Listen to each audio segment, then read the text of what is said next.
What if I told you that the impact of colonization in Africa is still being felt today, in ways that you might not even realize? Colonization had a profound impact on Africa, both positive and negative. On the one hand, it introduced new technologies and infrastructure to the continent. On the other hand, it also led to the exploitation of African resources and the destruction of African cultures. The effects of colonization are still being felt today in a number of ways. For example, many African countries are still grappling with the legacy of artificial borders that were drawn by European powers without regard for ethnic or cultural groups. This has led to conflict and instability in some cases. Additionally, the exploitation of African resources during colonization has left many African countries with underdeveloped economies and environmental problems. Let's look at the complex history of colonialism in Africa. European powers exercised direct control and administration over territories in Africa. This period, which spanned from the 1800s to the mid-20th century, was marked by significant changes in both Europe and Africa. Conquest was central to colonialism. European colonialists attacked African states not only politically and economically, but also culturally and socially to assert their dominance. This colonization led to the enslavement of African populations, and it's crucial to understand the impact it had on the continent. During this era, European powers were motivated by various factors. The Industrial Revolution in Europe ushered in rapid socio-economic changes, causing an increase in production. However, agricultural progress lagged behind, making it challenging to satisfy the growing demand for raw materials required by industries. This situation forced European nations, such as Britain, to seek additional raw materials beyond their borders, and Africa, with its vast population, became an attractive source. Moreover, Europe faced a dilemma: how to feed the burgeoning urban population. Traditional agricultural methods in rural areas couldn't produce enough food for urban centers. So the need for a market for both raw materials and food arose. Africa, with its large population, became a ready market for European products. As technology advanced, European industries produced goods faster than they could be consumed locally. This overproduction led to the desire for external markets, and Africa presented a solution. However, to make African economies compatible with international trade, they needed to be monetized and linked with the global market. Hence, direct control of African economies and political administration became necessary. The colonialists were also keen to protect the capital they had invested in Africa. Initially, African technology was inadequate for the exploitation of these capitals, making it essential for the colonialists to reorient the African labor force to suit their needs.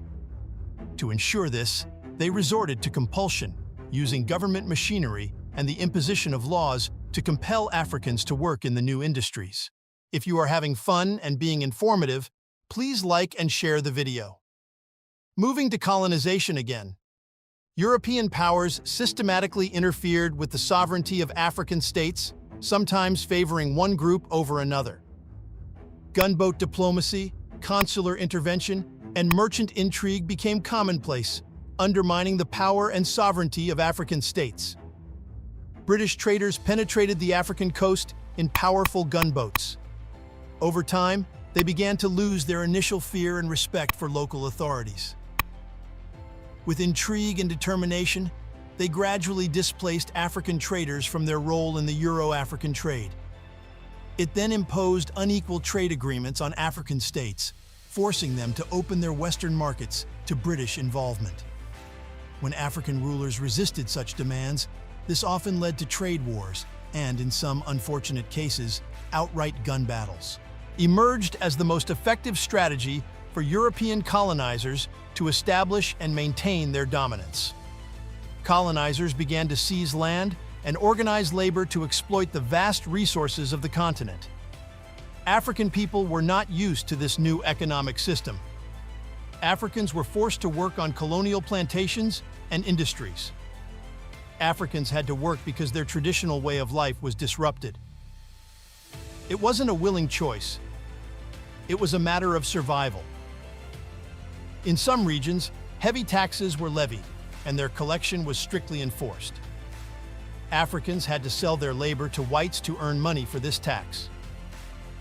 In cases where taxation alone did not provide sufficient labor, compulsory labor ordinances were enacted. South Africa, in particular, has witnessed innovative approaches to meet its mining needs. They sought economic bargaining separate from Africans, a concept alien to their traditional ways. Africans had no choice but to labor in the mines under such conditions. Another effective strategy was taxation in the form introduced by the colonialists.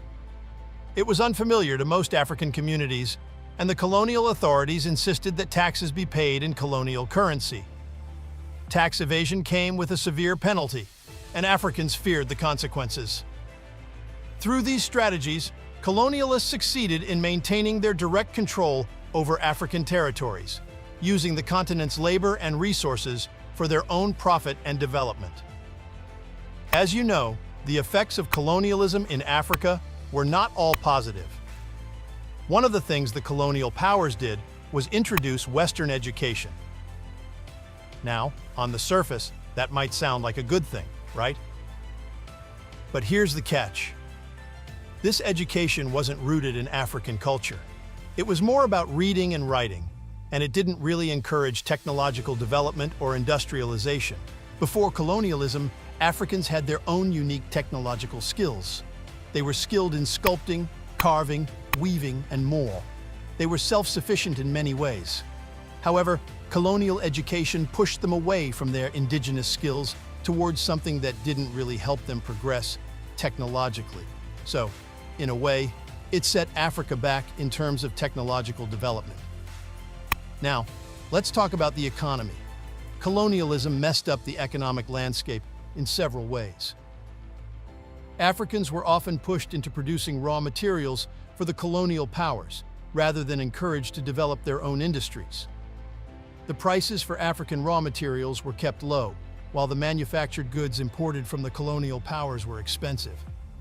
This basically made Africans work hard to afford foreign goods, while the colonialists raked in the profits.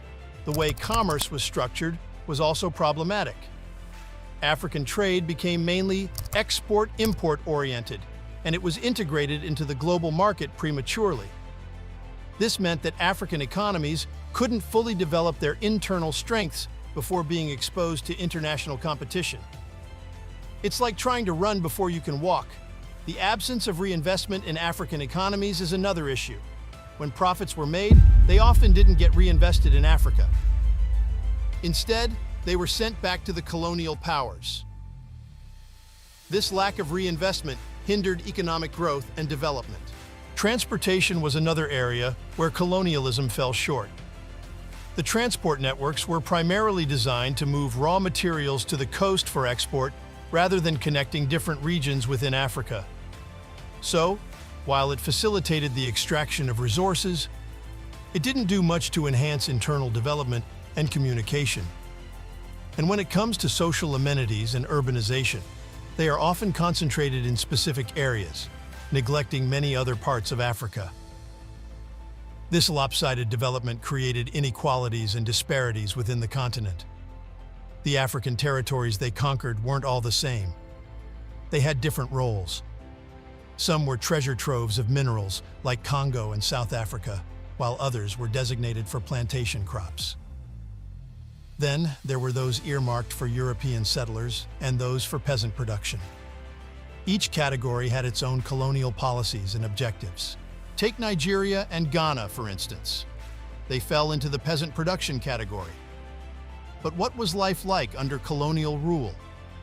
Well, it varied depending on the colonial power. The British preferred indirect rule, ruling through traditional institutions with British supervision. Meanwhile, the French had a different approach. They aimed for assimilation, trying to integrate their colonies fully into France. When that didn't work out so well, they resorted to associations with some groups. Colonialism left deep scars.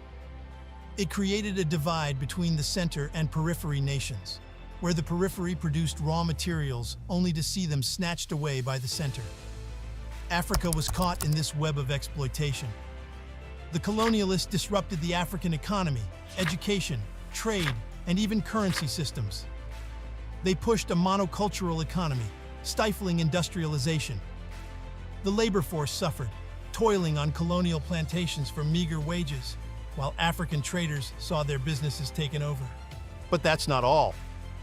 Colonialism intensified class struggle, tribalism, and ethnic tensions, strategies used by the colonial powers to maintain control.